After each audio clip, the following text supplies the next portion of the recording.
Okay, here we go with another analysis of one of my CPL games. This one is TvP on Dominator against Fischei. Don't really know how to pronounce that. European name, I presume. Start on the bottom spawn here on Dominator. So this spot, you have to be wary of a gas steal when you're playing against Protoss. If you look at the location of the gas, it is easily accessible by a probe. They can just kind of come in, take your gas, and you don't have much advance warning of that because, again, your SCVs are just because of the way the gas is placed, right? So because of that, I make my first depot a little bit outwards to just grant some extra vision. Nowadays, I make it even a little bit further, closer to the ramp, just to have that reaction time when you see the probe, and then you can try to take your gas before their probe gets it. We'll see if he does that in this game. Because I go for that, so to actually have this work, this depot spotter for the gas deal, you can't go depot into racks as you normally would. So normally you would go 11 racks and 12 gas, right? But if you go 11 racks here and his probe comes in to take your gas, you won't really have enough money to get the to quickly opt into the gas at that point. So what you need to do to block the gas deal on this map is to pool your money and go for 11 racks, 11 gas at the same time. So that's what I'm doing here. And so I have my racks lined up and my SCV lined up. And now, so like at that point, when I make that racks at the 11-11 timing, if their probe came in, I could have made the gas first, followed by the racks, and then that will deny him. That's a lot of explanation for something that didn't happen, but it could happen. So we go for a slightly delayed scout. What do we actually? No, we go for a 13 scout. So if you go for a 13 scout off of 11 gas, you're going to be a little poorer, and just have to keep that in mind when you're making your factory and your depot and your marines. Make the factory first before the second depot with the 11 gas build, and then make the depot after that. If you make the depot first, that basically cuts into the advantage of 11 gas, which is to get a faster factory. Again, you'll be a little poorer with this build, but the trade-off is your factory is faster. So here we get like a pretty bad factory time actually, 226, but it wasn't, like my CV wasn't in position to make it as soon as I had the money. So that probably cost 1 or 2 seconds. Here we see a forward gateway. That's usually going to mean Zella pressure. And as I go in to scout his base, his SCV could have popped out already. So I don't know if it's worth coming in to confirm the pylon core. I feel like it is, because it kind of tells you how many zealots you might expect. If there's no pylon in there, then that's super fishy. That means he like proxied a pylon somewhere. And if there's no core in there, that means he's going to make more than 1 zealot. So I think it is worth it. And you can just assume that he's making a zealot based off of that forward gate. So here we go for a eBay block. Not entirely sure if this is good or not, but my reasoning is this. He's going to go zealot, maybe 2 zealots into goon, and then he'll have an option to get range or to expand. And if I block his expand with the eBay, it limits him to basically getting a robo or citadel or range, right? So I kind of narrow his options, while it only costs, whatever the cancel cost of the eBay is. And I can't spend that money right now anyways. Like that eBay, if I didn't spend the money there, it's not like I would be building a second barracks or a CC or anything. So I feel like at this exact situation, it is worth doing. And including like the fact that his probe wasn't tracking down my SCV. Like if it was chasing my SCV was already low HP. I probably have second thoughts about doing the eBay here.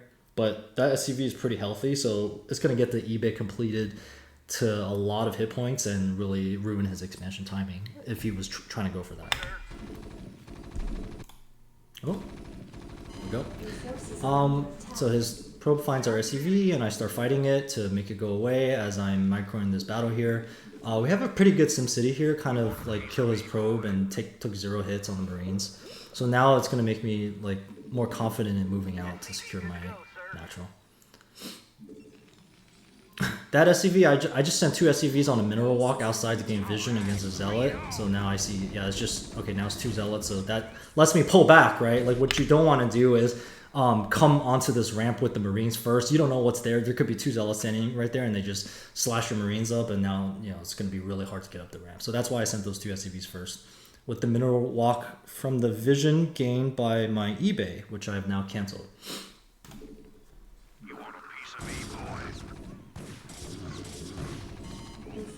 So send the SCVs that are getting hit back to mine so that they don't die. I saved one of them but lost the other one, and I lost 1 Marine. But you know, overall this is fine. We killed 2 zealots in a probe. We lost 1 SCV and got some of our Marines hit, but they'll be hiding in the bunker soon. So as good as 4 HP Marines from there. And see, like he did want to expand, sending 2 probes there. But now we know that, so one thing when you're eBay blocking is you know that he's going to have a lot of minerals, just like you have a lot of minerals. And if he was impatient to wait for the Nexus, or if your eBay block really screwed him over and delayed him, he's going to spend that money somewhere, right? So he's either going to make more gateways, make faster Robo, Citadel, or research Goon Range, or something else to spend that money. So you just have to be careful about kind of DTs or things like that. Because it's the same thing as if like you scouted him right now at 419 and he had no Nexus. You'd be thinking in your mind, oh crap, I gotta prepare for DTs and things like that, right? So it's the same thing, just like you forced him into it instead of him trying to do a sneaky cheese. Not even a cheese, just a sneaky 1 base build.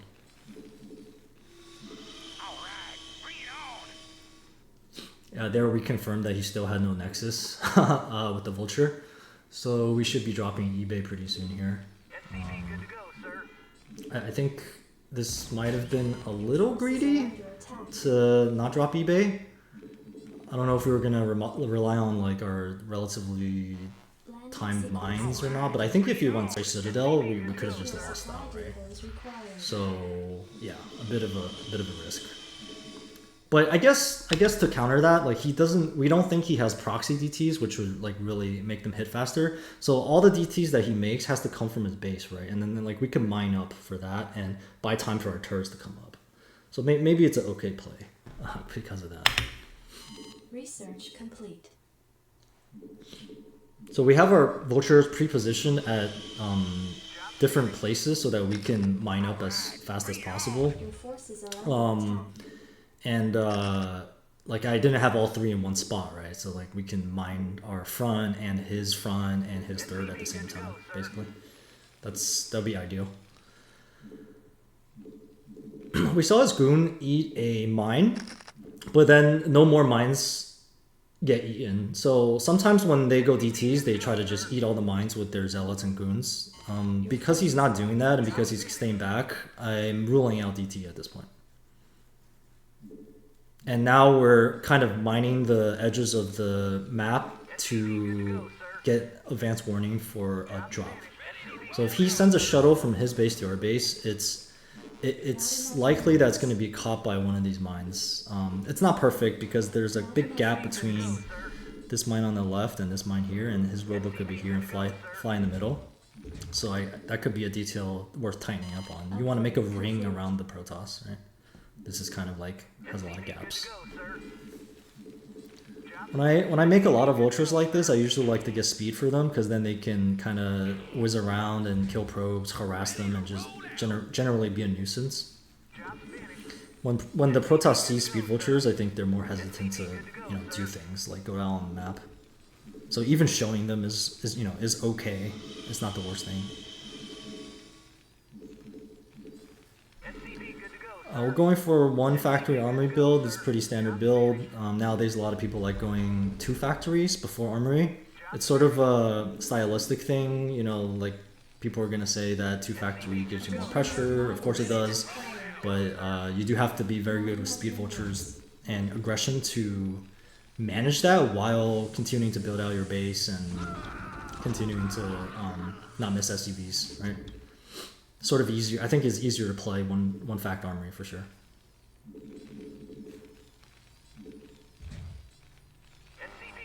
Additional supply depots required. I killed a couple Marines because I got supply blocked, and I'd rather have 2 SAVs than 2 Marines at this point.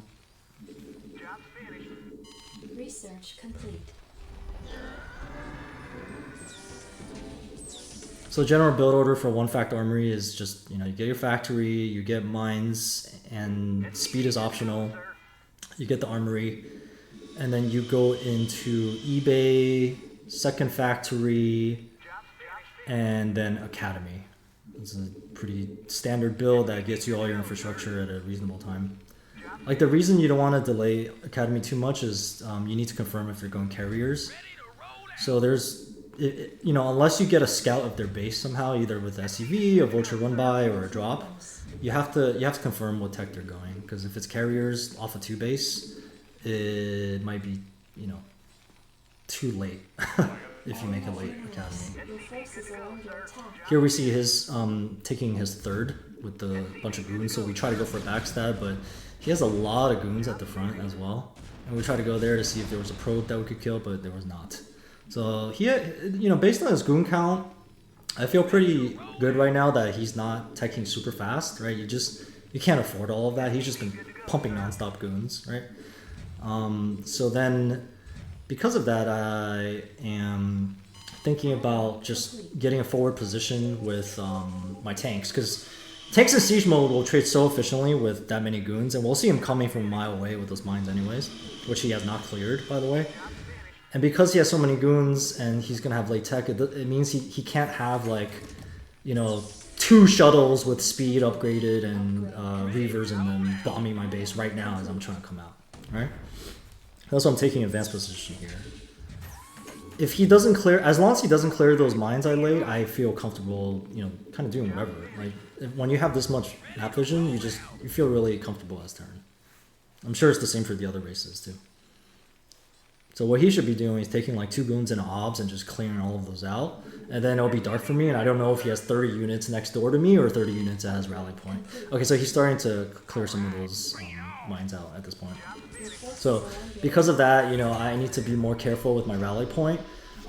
You can't just rally everything here and just leave them in a blob.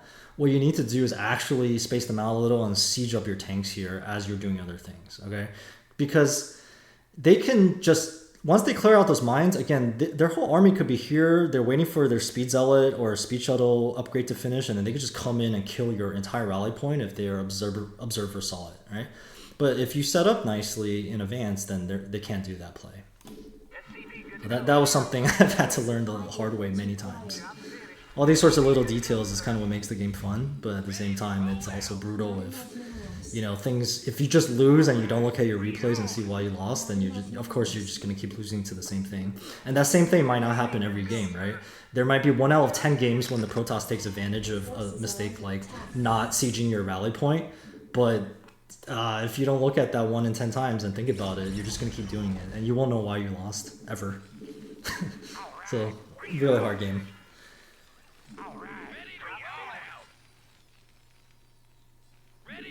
Clear some mines here because I want to just creep a little forward, make my CC. And the reason I'm not making my CC on location is I am a little hesitant about the game state right now because he pumps so many goons early. We're not sure what his army count is exactly, and what we should have done is actually scan his base. We're being a little too greedy with our scans, not using them. We should scan his base and see his gateway count. Like if it was, you know, say 4 to 6 gateways, we probably could have just taken that 3rd on location. And now we scan and see his tech is slow as you know, as we assumed, and saw his army. But we've already started building our CC in the natural, right? So there's a little optimization we could have done. Scan first and then decide to build CC on location or not. I think in this game we could have definitely built CC on location. He's being very controlled with his army back in his quadrant, and he's not coming up to my face threatening a bust or anything like that. We're just continuing to get mines out on the map, so we're going to be able to know when he takes his 4th, unless it's mineral only. And if it's his mineral only, that's pretty open to vulture harass, so we're not even that, you know, we're kind of like, might be kind of a win that he took that 1 instead of top right. We are going up to 7 factories right now, and then we're going to go to 8 factories. The standard meta these days is kind of just go 8 factories off of 3 bases and push with a good supply and 1/1 upgrades. We'll just keep scanning his rally to see what he's building. If it's like a lot of zealots, you have to keep bust in mind. If there's nothing there, then you really have to keep bust in mind, because then if his army is not there, where could it be? And if you see a lot of Templars start coming out, you might have to consider starting to make anti-Templar drop defense at all your bases, and to consider moving out soon so that he doesn't pile up the storm energy.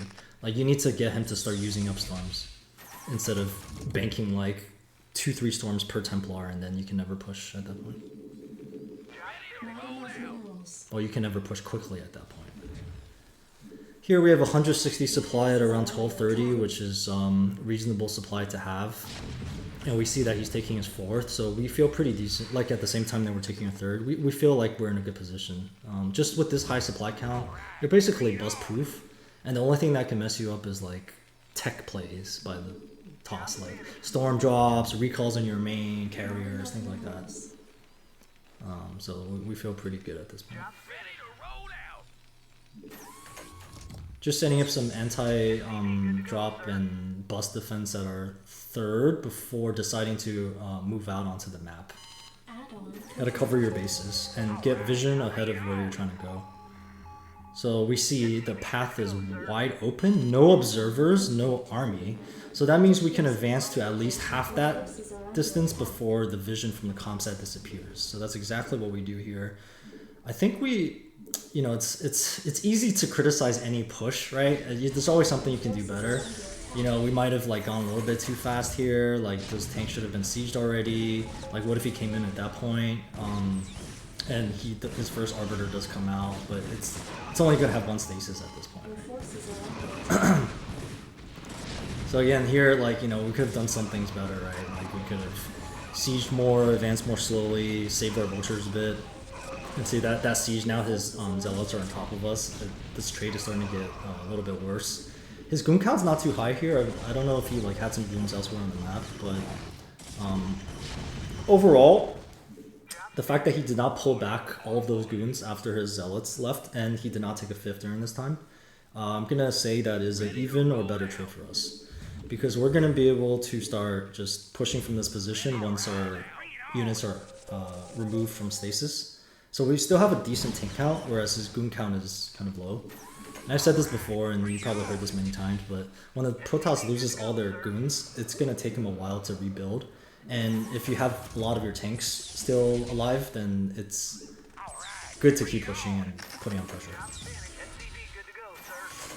Yeah, right as I laid those mines, I regretted it, because I was gonna start pushing forward, so that was just wasted actions. With this build, as you take your push with large supply, like 160 plus, like what we did here, you also take your 4th and start making starport for +2 attack. And an important part of this push is also that you want to have like 4 to 6 Goliaths, because you don't have Science Vessel or any other anti-air. You need Goliaths to kind of zone and damage the Arbiters, and kind of the ideal is to kill the Arbiter as it's trying to stasis you. Like, so it's going to get the stasis off, but for that stasis, the price they pay is they lose the Arbiter, so it can't just like make a stasis later. They don't get unlimited value if you have Goliaths. It kind of puts them on a clock. Right? So if you look at this Arbiter that just cast a stasis, like here, I think it's gonna die to the Goliath. See, yeah, this one here that was there, it died. So again, now it can't cast 2 stasises, right? And it can't just hide in the corner of the map gathering energy. You want to always bring some SCVs with these pushes to make turrets very strong. And this position that we're setting up here is super juicy on Dominator, because you can start sieging his main base as long as you float a building over the cliff. You can see we're like spacing out our tanks because we know he has archives tech, so it could be Storm, and obviously we've already seen Stasis a bunch of times. So don't get too rushed about taking 4th or getting upgrades with this build. Just focus a lot on like creating a huge army and putting the pressure on him by coming out onto the map.